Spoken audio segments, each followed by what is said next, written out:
Looks like it. You guys switched places. Some of you did, so it caught me off guard a little bit. So, okay, but it looks like all of the defendants are present. Defense counsel's present. The state is present. All right, are both sides ready to proceed forward to sentencing? Yes, Your Honor. Okay. Defense, you guys ready? Yes, Judge. All right. I know a number of you filed post-trial motions, so let's go ahead and hear those first. All right, Mr. Gonzalez, you can kick it off. Good afternoon, Your Honor. Brian Gonzalez on behalf of Rashad Murphy. Your Honor, I did file a motion for new trial on behalf of Mr. Murphy, and without belaboring many arguments that were already made during the course of the trial and in pretrial motions, Judge, I just, for the record, would like to just state those grounds under which we would file our motion without making any more extensive argument that has already been made, Okay. And that the record will clearly reflect. Essentially, Judge, we would suggest that, first and foremost, that the verdict rendered against Rashad Murphy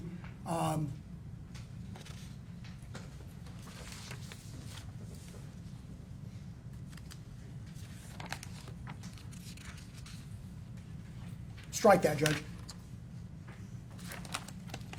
Your Honor, Mr. Murphy would suggest that the court erred in denying several of Mr. Murphy's pretrial motions with arguments that extended not only to the pretrial motion dates, but also during the course and scope of the trial in interim circumstances, and that were all on the record.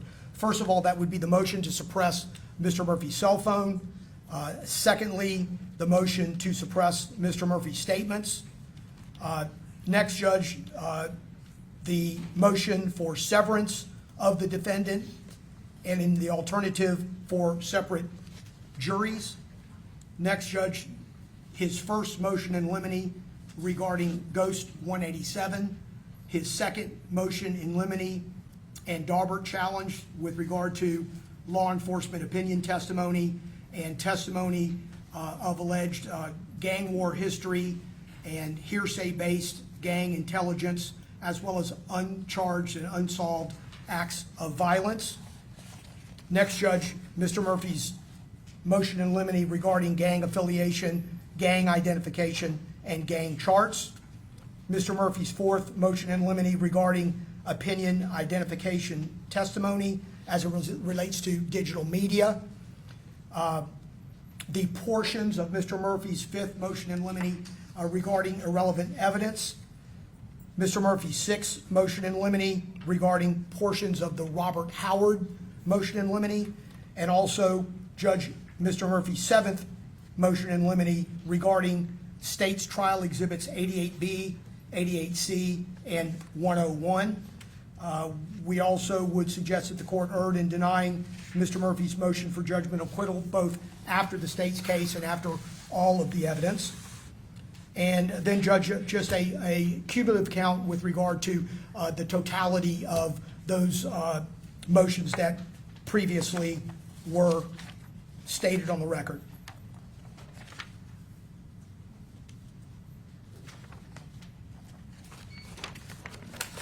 And finally, Judge, that the weight of the evidence did not appear to support the jury's verdict.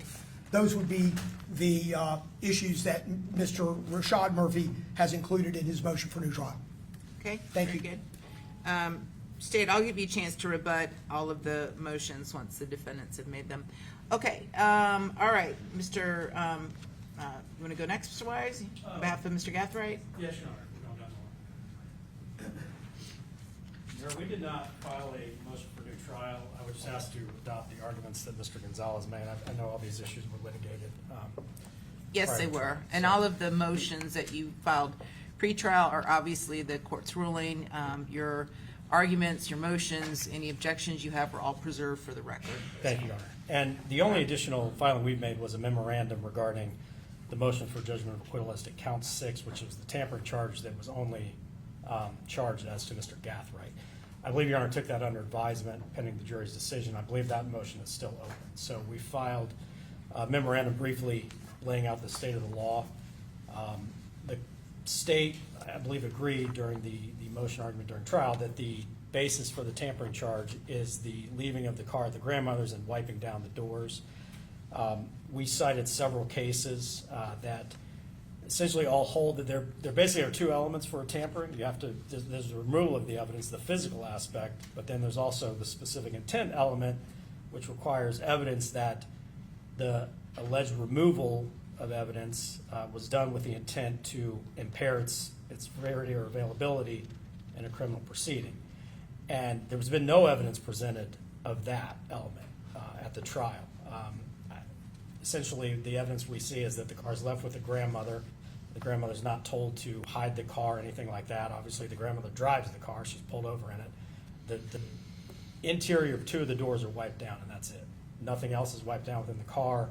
It's not consistent with someone trying to impair any availability. Obviously, there would have been 90% of the car still available to be tested for whatever physical evidence might have been in there. I think the evidence is clearly consistent with that wiping down being done because it's being left with his grandmother and it's being done out of courtesy to her. And just briefly to cite one line from the Costanza case, and really all the cases we cite are consistent with this, but one line from that is that a defendant's equivocal conduct toward evidence is insufficient to demonstrate the intent necessary for a Section 918.13 violation. Merely discarding evidence from one's person without more does not amount to a violation. And that's all that was proven here, that allegedly the evidence is discarded, so to speak, being left with the grandmother, but there's no evidence that it's done with any intent to impair its availability. And it's really, when you think about it, the fact that Mr. Gathright, even after wiping down the doors, gets back in the car and then drives it to the street and parks it, clearly inconsistent with trying to get rid of any evidence that he used the car. So based on that and based on the authorities we cite in the memorandum, we would renew the motion for judgment of acquittal. Okay, thank you. All right, Mr. Sonardi, on behalf of Davion Murphy.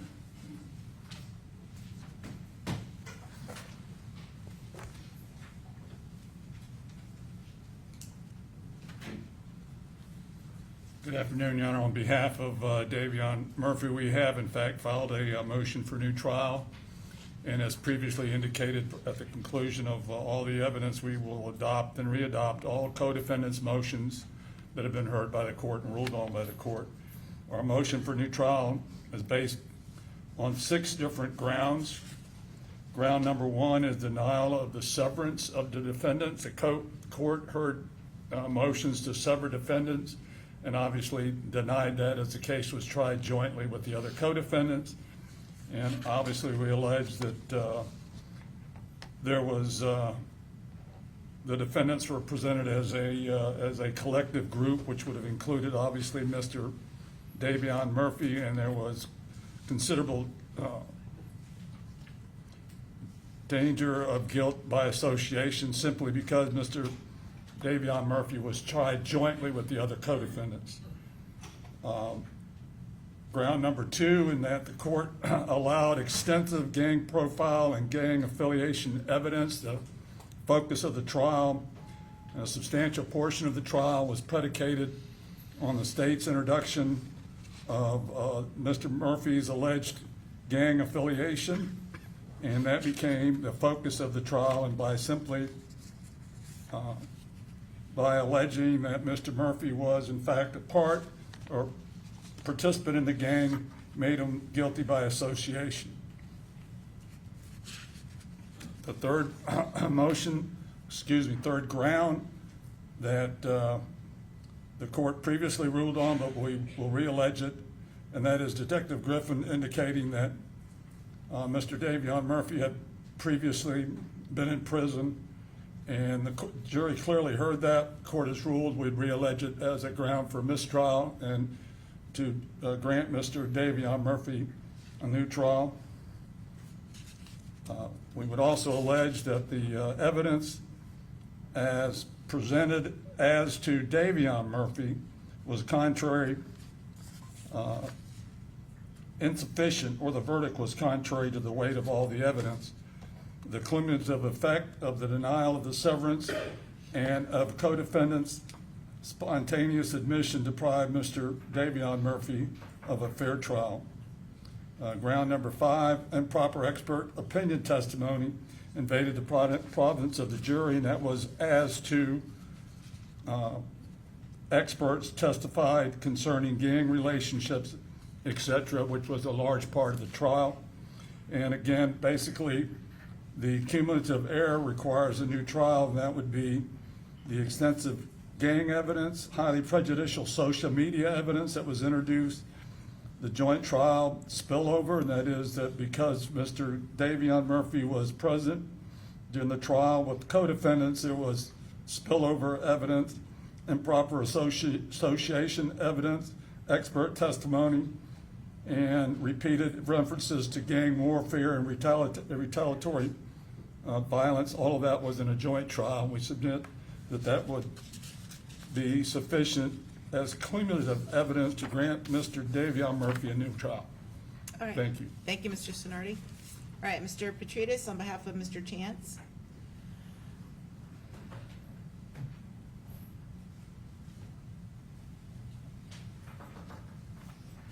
Thank you, Your Honor. We filed a motion for new trial, and not to belabor what's in there, the argument is simply that the verdict rests on a chain of impermissibly stacked inferences, and there was not direct evidence presented that Mr. Chance knew his co-defendants intended to murder Mr. Jones, that he intended Mr. Jones to be killed, or that his acts were specifically designed to assist or encourage the murder, and therefore there wasn't enough evidence under Florida law to sustain a first-degree murder conviction or conspiracy to commit murder conviction. Thank you. Thank you. All right, Ms. Doherty, what's your response first to Mr. Gathwright's, the motion for judgment of acquittal as to count 6, the tampering charge? Judge, we did review that case law that he cited as authority in his motion as well, and Judge, those cases are clearly distinguishable by to the facts presently in front of the court. One of them was a corpus case. We literally have the defendant on video where he is seen actually wiping down the fingerprints. All of the rest of the cases went towards knowledge, intent that that physical act was actually done and proof of that.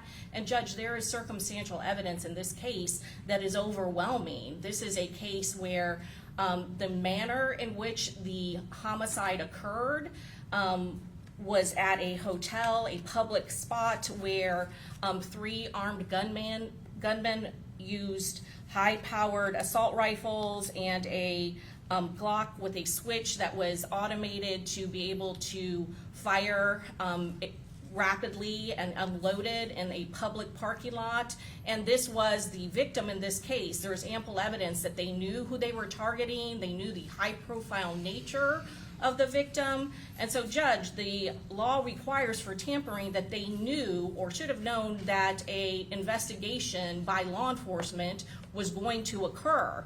There is no argument that they can make based on the circumstantial nature, the manner in which they committed this crime, to suggest to this court that he did not know that a law enforcement investigation was about to be instituted, and the actions that were done with both of the vehicles that were used in this case clearly were removed from the state of Florida, and where they live in Jacksonville and where they would be investigated, they were removed from that city. They were hidden. That car was hidden at his grandmother's house the day of the homicide. When the homicide occurred, he brought it and he switched vehicles and switched contents that was contained within the suspect murder vehicle and put it into another vehicle, Judge. Based on the facts and the circumstances in this case, we believe that there is enough facts and evidence to support that he knew that a high-profile investigation, homicide investigation would occur. There was all the phone evidence from his phone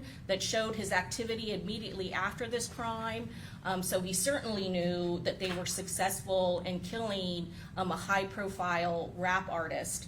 So based on that and the fact there is no corpus issue in this particular case, he literally is seen wiping it down on a video. So based on all of that evidence, we would ask that you deny the defendant's motion. Okay, and do you have any further argument on any of the defendant's motions for new trial? Your Honor, we would rely on all our previous written arguments as well as oral arguments that were made in pretrial motions and during the course of the trial. Any weight arguments or insufficient evidence we believe is without merit. The facts and evidence in this case were overwhelming. There was a mountain of case, not only circumstantial evidence, there was direct evidence of each and every one of the defendants' participation in this case, as well as the actual crime itself was caught on video. So we would rely on all of our prior arguments, written and oral. Okay, thank you. All right, so I will deny Sean Gathwright's motion for judgment of acquittal as to count 6 and deny all of the defendants' motions for new trial. All right, State, are you going to call any witnesses, or does anyone want to speak before sentencing? Judge, we did talk to our victim assistant advocate, and the victim's mother did not wish to address the court again. She did read a victim impact, I believe, for Alicia Andrews' trial, as well as there was a statement that was read to the jury. She is aware that the sentences in this case for the homicide is going to be a life sentence. We also did contact the other victims in this case, and they did not wish to be present or heard. They are aware also of what the sentence is going to be. All right, and so let's just go through each of the defendants. Let's start with Mr. Chance. So on the first-degree murder, it's mandatory life, correct? Yes, Your Honor. And are there any minimum mandatories that apply? Not with regards to Isaiah Chance. Okay, and then on the conspiracy to commit first-degree murder, is that also mandatory life? Judge, that is a life offense, and I do not believe that is a mandatory offense. And we have provided a score sheet on all of the defendants for the offenses that were not the first-degree murder charge. Okay, so it's up to life on the conspiracy, Yes. correct? And what is the state requesting? Judge, we are asking for a life sentence, maximum sentences on all of the non-life offenses. To run concurrent or consecutive? Judge, we would ask for them to run concurrent. Okay. Moving on to Sean Gathright, as to the first-degree premeditated murder, mandatory life, and are there any min-mans that apply to him? Judge, there are minimum mandatories that apply to him. There is a 25-year minimum mandatory for discharging, I'm sorry, 20-year. It's just discharging a firearm. We did not allege resulting in death. Okay, so that would be on count 1, and then on the conspiracy, you were also asking for life, correct? Your Honor, for him, it's a first-degree felony because he did not have a gang enhancement. So for that, it would be for 30 years with regards to Sean Gathright for the conspiracy to commit first-degree murder. Okay, and then with regards to each of the attempted murders in the second degree, are there any min-mans that apply to those? Judge, for the attempted second degrees, there are minimum mandatory for the firearm, again, enhancements, and again, those are 20-year minimum mandatories. And the statutory max is what, and what are you asking for? For the attempted second degree murders for Sean Gathright, those are first degree felonies, so we would be asking for 30 years Florida State Prison on each one of those counts. And then on the tampering, what are you asking for? For 5 years Florida State Prison. To run concurrent, or all to run concurrent? Yes, Your Honor. All right, as to Davion Murphy, the first degree murder is mandatory life. Are there any min-mans that apply to him?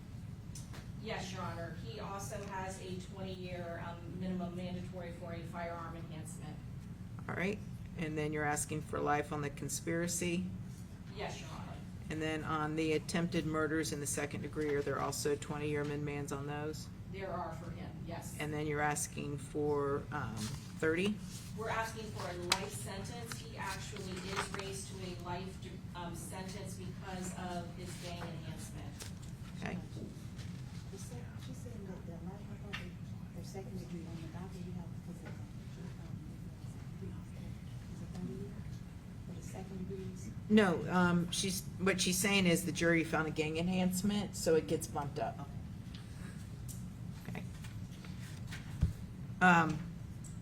Because it says second degree felony, what the clerk was asking me, it says second degree felony on the docket, but you're saying because of the gang membership, that bumps him up to life, Yes, Your Honor. okay? And the firearm enhancement. There I are see. two that apply to him. Okay. All right, and you're asking for those to run concurrent? Yes, Your Honor. And then as to Rashad Murphy, on count one, it's mandatory life, and is that also a 20-year min-man? Yes, Your Honor. And then on the conspiracy, you're asking for life, correct? Yes, Your Honor. And then, are there 20-year min-mans on the attempted murders on all of those counts? Yes, Your Honor. Mr. Rashad Murphy, there were jury findings for the firearm. And due to the gang enhancements, is he also looking at life on those? He is. And that's what you're asking for? Yes, Your Honor. Okay. Does anyone disagree that those are the maximum penalties and minimum mandatories that apply for each of the defendants? Okay. Okay. All right, very good.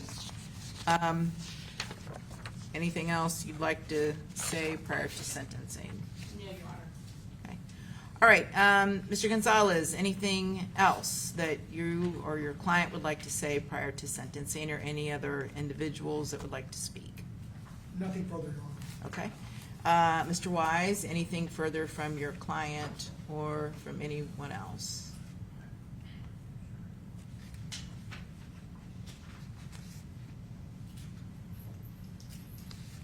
Your Honor, Mr. Gathright would like to address the court. Sure. I believe his mother and grandmother who were in the gallery. They would like to address the court as well? Yes, Your Honor. Sure. For the record, they both testified in criminal phase, but that would be Lisa Gathright and Davion. Okay. Whoever wants to speak first, come on up.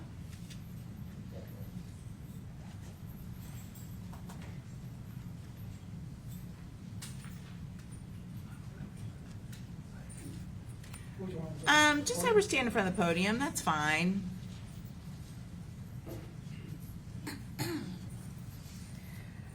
Good morning. Good Thank you, morning, Judge, for allowing- afternoon, actually. Oh, yeah. Yeah. Thank you for allowing me to address the court. I'd like to say that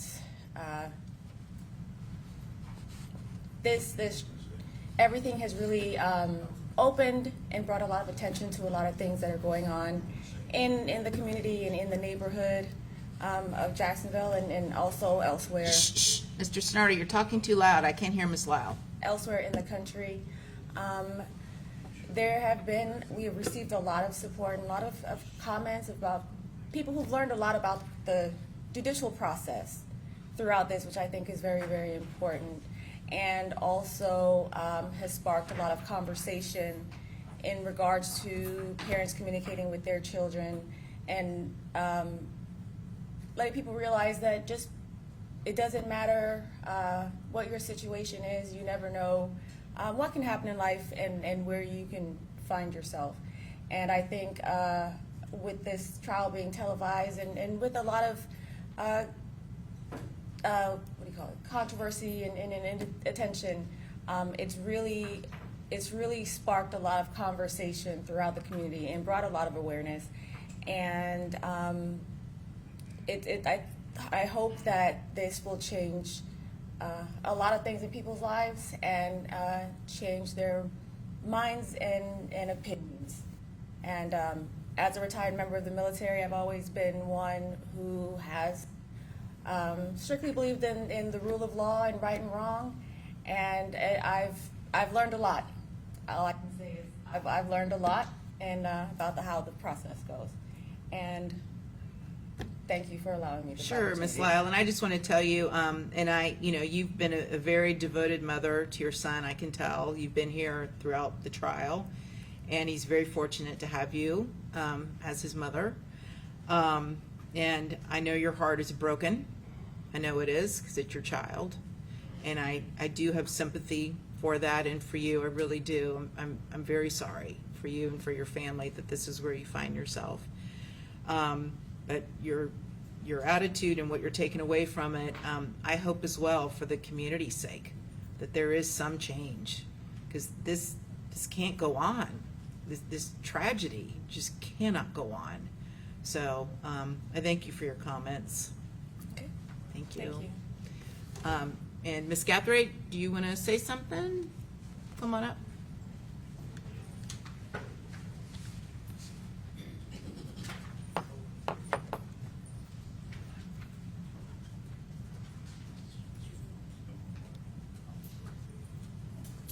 I too want to thank you for allowing me to address the court. This tragic event occurred when Sean was barely 18 years old, and this is a time when the prefrontal cortex of the brain is not fully developed. This development doesn't complete itself until they're at least 25. And this is the area of the brain that controls impulses, and risky behavior is part of the immature brain. They have a heightened drive for risky behavior.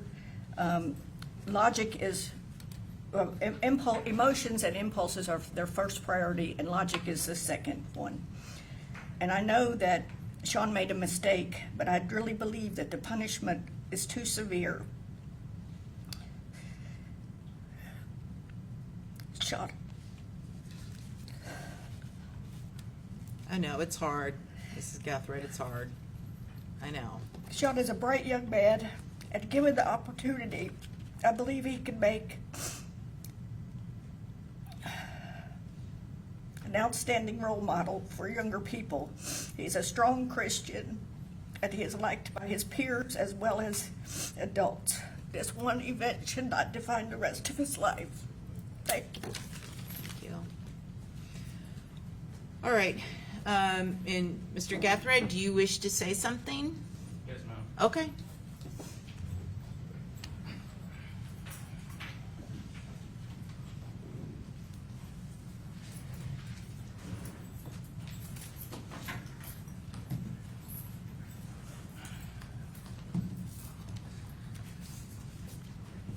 Your Honor, I just thank you once again for allowing me the opportunity.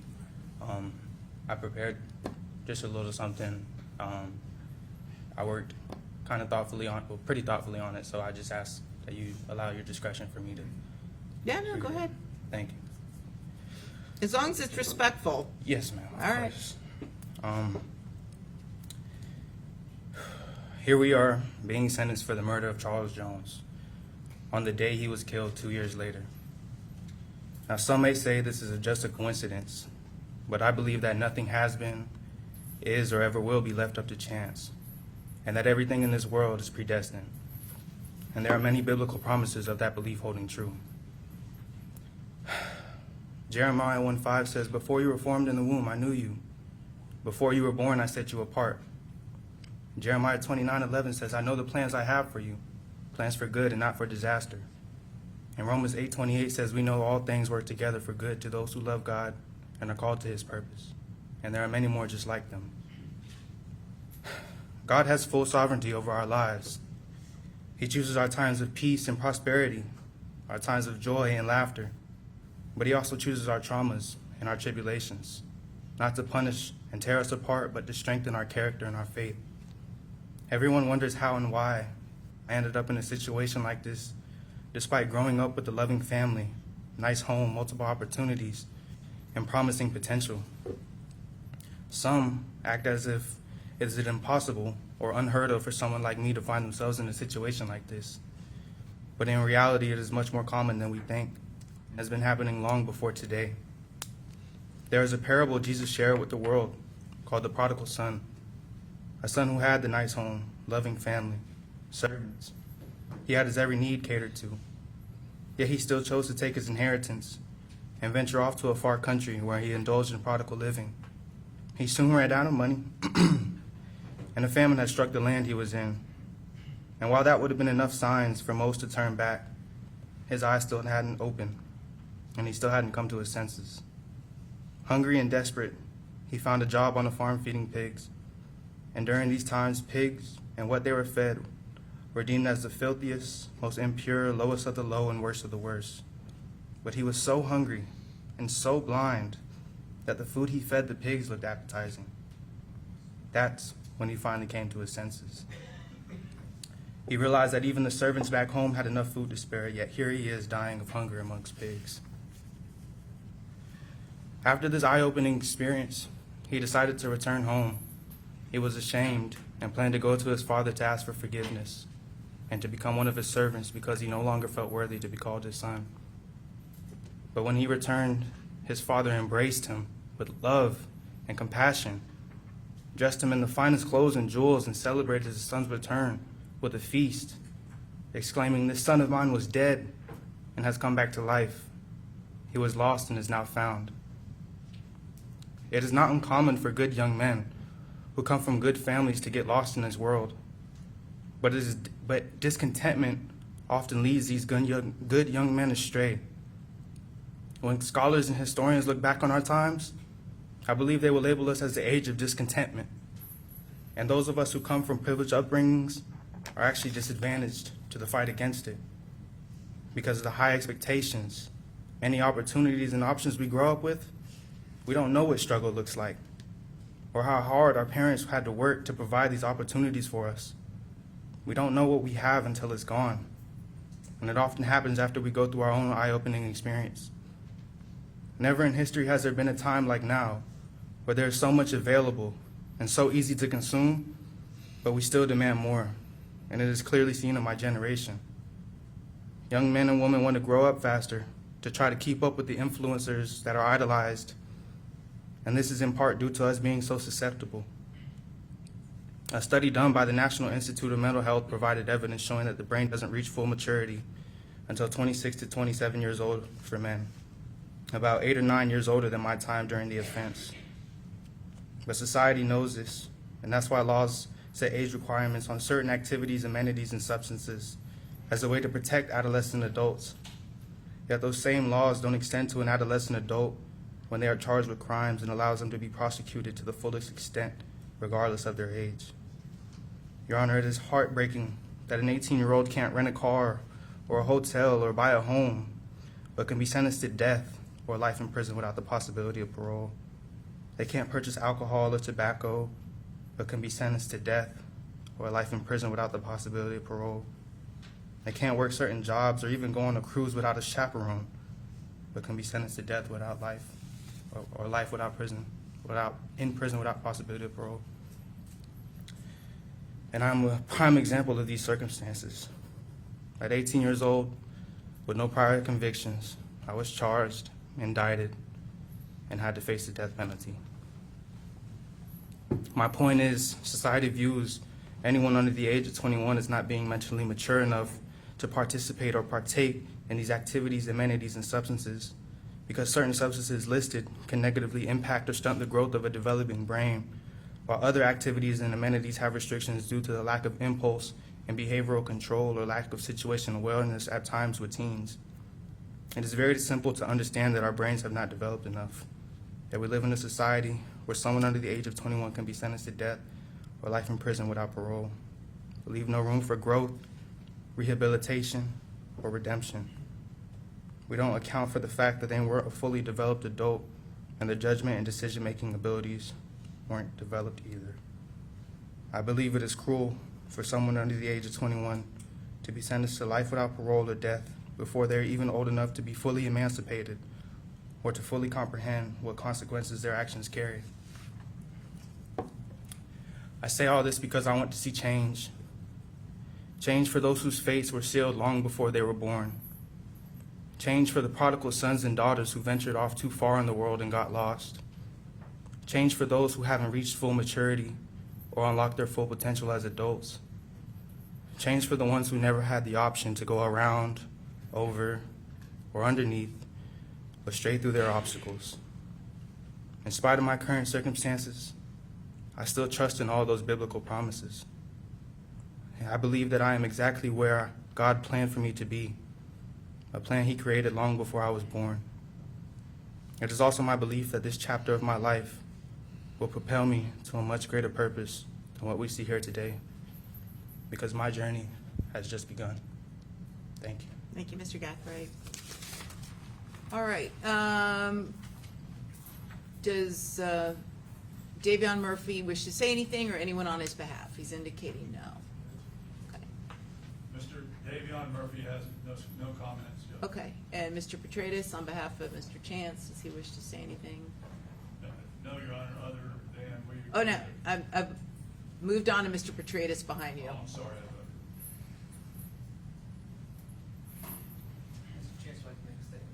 Okay, sure, come on up. Again, as long as it's respectful.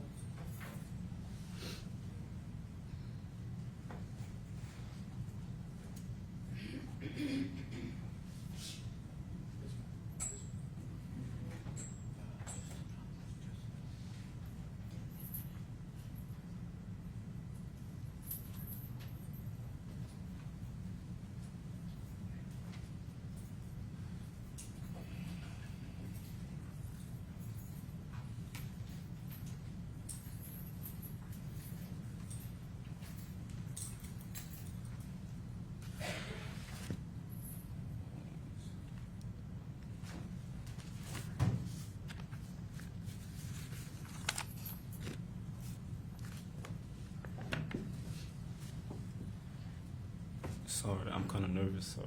It's all right.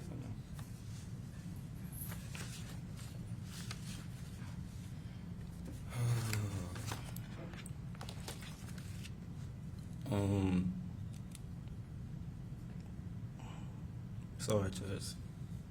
What I did right, Sean kind of covered like how predominantly what I did right. Okay. And my lawyer just told me I couldn't talk about a lot of things, so Well, you just need to be careful. If you start talking about the facts of the case, you could end up creating more evidence against you, so that's probably his concern. So, I just want you to be aware of that, but even if you're repeating what Mr. Gathright said, you still have the right to say it, so I don't want you to feel that you can't talk just because Mr. Gathright already said it. okay. All right. I don't even have or know the right words to say that can rectify the intense severity of how I am situated currently, corresponding to my sentencing right now. I don't think anyone with a reasonable mind frame could adjust their conscience to the reality of something this absurd, especially being this young. This is harder than what I intended. I'm gonna be honest. I feel like our appearances here were more political based than solely on our 6th and 14th Amendment, which guarantees our right to a fair trial with an impartial jury for each defendant. Being that, I'm not gonna say it.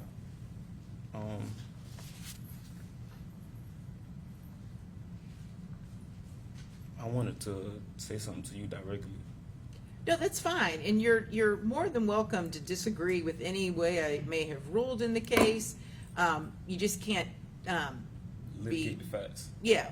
Yes, ma'am. Yeah, you don't need to repeat the facts, but you just can't be rude to me. That's all I'm asking. I understand. You can express disagreement. I have thick skin, and there'll be an appellate review of everything I did, but just don't be disrespectful, because then I'm gonna have to tell you to sit down and it becomes a thing. So Yes, let's ma'am. just not have a thing. Yes, ma'am. All right. Okay. So, thank you. You all right. So, Judge Cisco, unlike the rest of my co-defendants here, they all are charged with being the alleged shooters and have the same verdicts. However, me, on the other hand, the one who was charged with me for playing the same alleged role as I, gets found not guilty for what I am charged with. Alicia's case didn't contradict the alleged shooters versus the state case. I don't even think it's possible it could have. However, it contradicts mine being the only principle here, because both of our jury's decisions contradict each other. The only nuance is I went to trial with 3 other people who have the same verdict as I, and she didn't. Alicia get found not guilty for my current charge. It wasn't a coincidence.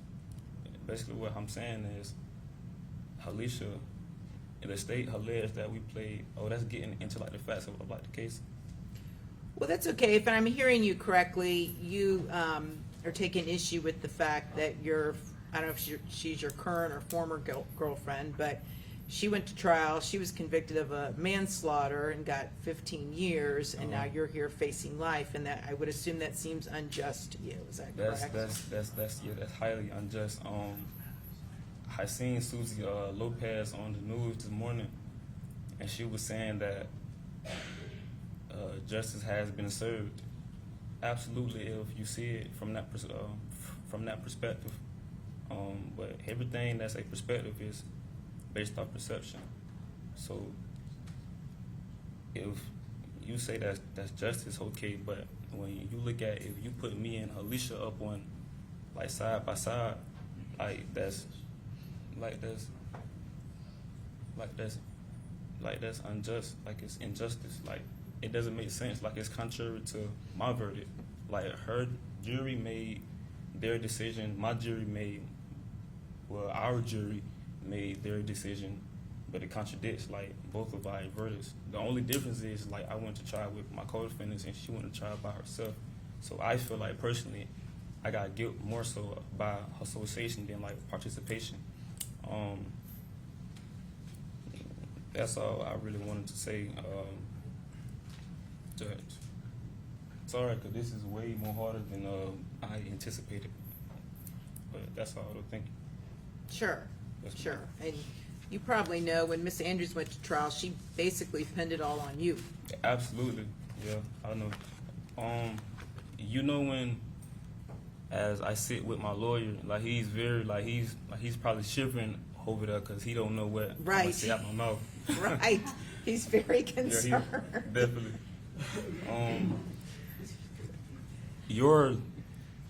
A lot of people don't know, but before you go to trial,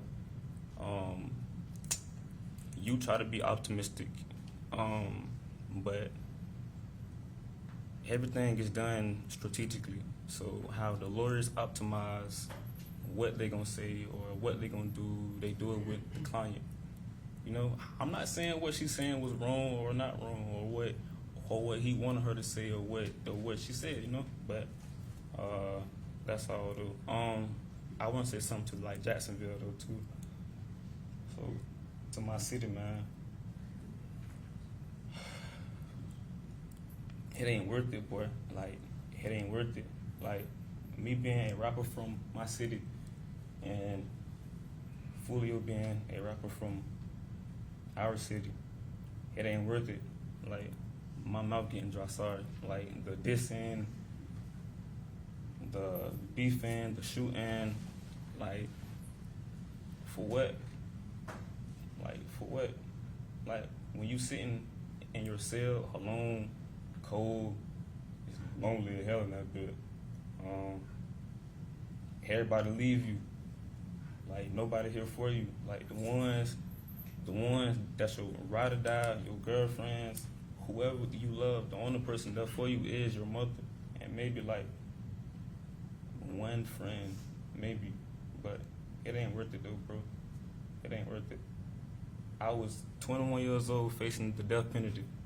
I never ever, my only interactions with law enforcement was traffic tickets. Wake up next morning, I'm facing the death penalty. That's how quick life can change. It ain't worth it, bro. That's all though. And sorry if I was nervous. Sorry. No, it's okay, Mr. Chance. And thank you for saying that. Yes, ma'am. Your Honor, Mr. Davion Murphy has changed his mind. He doesn't want to make a brief statement. Sure. I think we take it from right here. Yeah, go ahead. What would you like to say, Mr. Murphy? First, I would like to say to God be the glory, and all the time, and he forever have the last say so. in our I'm sorry, situation. Judge, I'm sorry. You know, you may have to step up to the podium because the court reporter just needs to hear what you're saying, Mr. Murphy.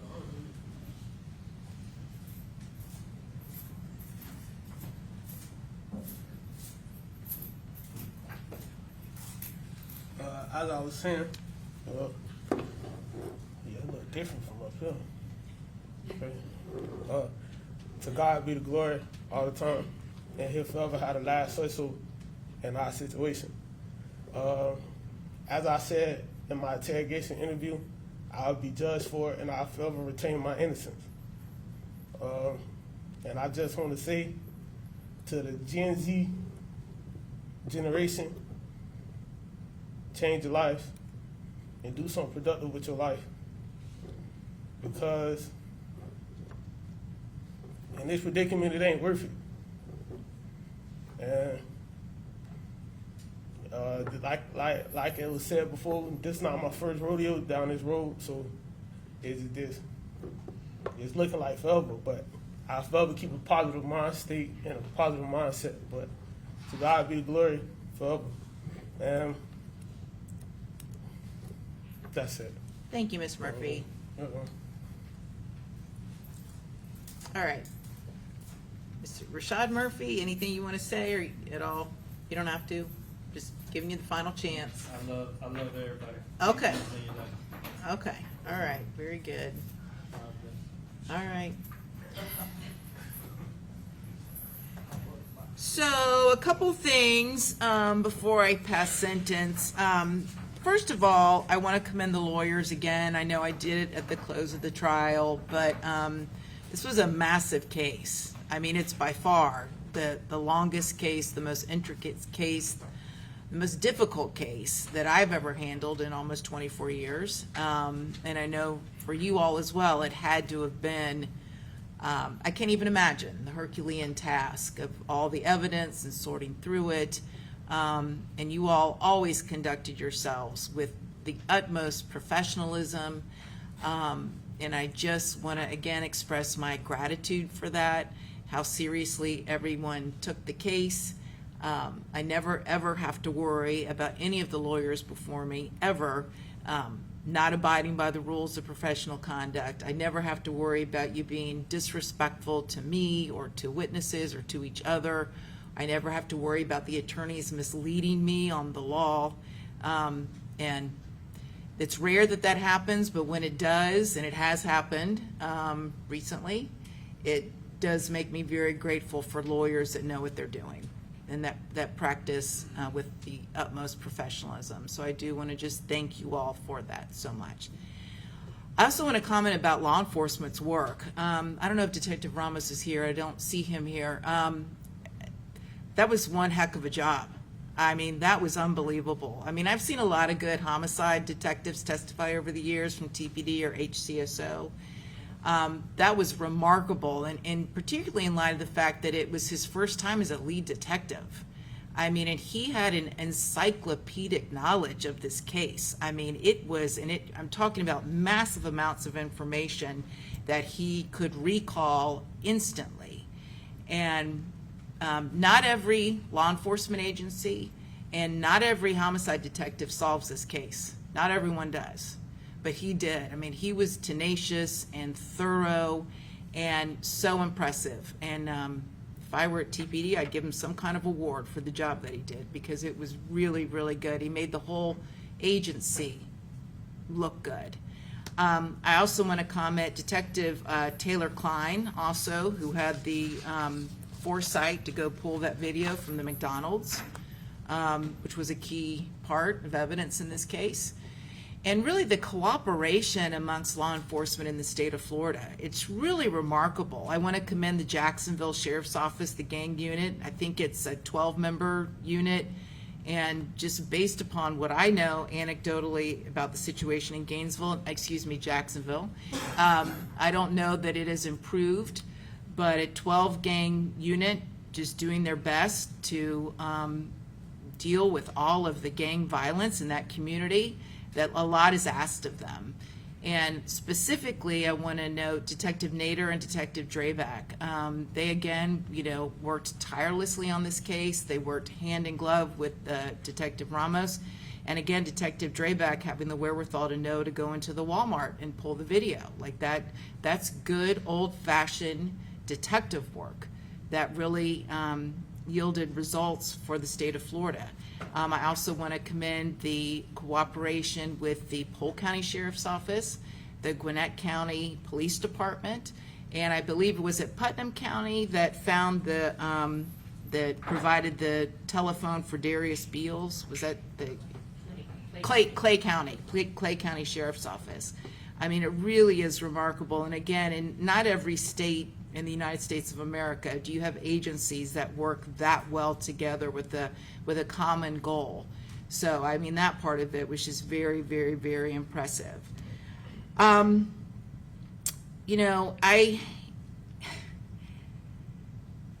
really don't know what to say about what's going on in Jacksonville. Again, and I don't know if it's getting better or not, but I was stunned And when I was sitting there listening to the evidence and just the trail of dead bodies, just one young man after the next, just cut down in the prime of their lives. I mean, it's shocking. It is shocking. And I just can't believe that any community, if they're made aware of it, will stand by and put up with that. I mean, it's just tragic. And, you know, Mr. Jones did not deserve to die for what he did or the drill rap videos he made. But goodness gracious, going and desecrating the gravesite of a murdered relative is, you don't deserve to be killed for that, but you just increased your odds that it was going to happen. And that's the truth. That is the truth. So I'm not at all, again, stating that he deserved it, but it's just shocking. It's shocking to me. And I do have great sympathy for the defendants. You all, for the most part, are young men. And some of you have children. And now, for what? For what? Now, you're looking at life in prison. And what was it for? And I really appreciate Mr. Gathright and Mr. Chance really speaking to your community. Like, these decisions that are made can have unalterable changes that you can't come back from. There's no coming back from them. You either end up dead or incarcerated for life. And I feel like, you know, you gentlemen had much more to offer this world. You did, and you do. And so, in particular, you know, Mr. Rashad Murphy and Davion Murphy, listen, there's no question you guys had a difficult childhood. There is no question. The hand that you were dealt from Jump Street was not the best. There is no question about that. Again, it's not an excuse, but I do acknowledge it. Mr. Chance and Mr. Gathright, you all, unlike the Murphys, you all did have positive role models in your life. Mr. Chance, you had a dad that testified and appeared to be a good role model, and a stepfather that cared about you. And Mr. Gathright, you, as you acknowledged, you had so many opportunities that most people don't have. I mean, you started off, the hand that you were dealt, the cards that you were dealt were pretty good. They were pretty darn good. Better than the average person. So it's particularly hard. I am heartbroken for you. I'm heartbroken for your family members. I'm heartbroken for your children. I am. So I do have great sympathy. But you have been convicted, and it was a horrible crime that was committed, and there is a price to be paid, and there's just no way around that. I do find it remarkable, and I hope that you can maintain your positive outlook. Each of you still has a life of value. And going forward, the quality of the life that you have every day will come down to the choices you make. And so I hope that you continue to make choices, and then you realize you do have value and you can contribute. And you started today by speaking to the members of your community, particularly the younger men, that this is not the way to go. It's not. It's not. Because look, we have Charles Jones is dead and 4 people who will now spend life in prison. And again, all for what? For what? Nothing. Over nothing. Turf warfare, drill rap videos. I mean, it really is nothing. So one thing I found that was, when I was listening to the testimony, I think when Robert Howard testified, he testified that Jacksonville was the new little Chicago. And I almost fell out of my chair, because I can't even imagine anyone in Jacksonville wanting that comparison. So I was curious. I looked it up, and who knows if this is accurate, but apparently in Chicago last year, there were 406 homicides. A quarter of that was gang-related. That's about 104 people. Dead. Poof. Gone. Gone. For what? For what? So, I just want you all to know that, and I really do hope that, at least in the community of Jacksonville, that there are serious changes. I don't know why this scourge of gang violence has cropped up. I have no idea. I really am not familiar with Jacksonville. I don't know the whys, But I hope that the community does come together to end it, because Jacksonville just can't keep losing so many young men cut down in the prime of their lives. Can't do it, continue doing it, so. Okay, anything further before I pronounce sentence? No, Your Honor. Nothing nothing on behalf of Rashad Murphy. No, Your Honor, on behalf of Davion Murphy. All right, so, Mr. Chance, I'm gonna start first. I'm going to adjudicate you guilty. Count 1, sentence you to mandatory life without the possibility of parole. Count 2, I will adjudicate you guilty, sentence you to life to run concurrent with count 1. Mr. Gathright. On count 1, I will adjudicate you guilty, sentence you to life without the possibility of parole. You also have a 20-year minimum mandatory sentence. On count 2, the conspiracy, I will sentence you to 30 years in prison to run concurrent.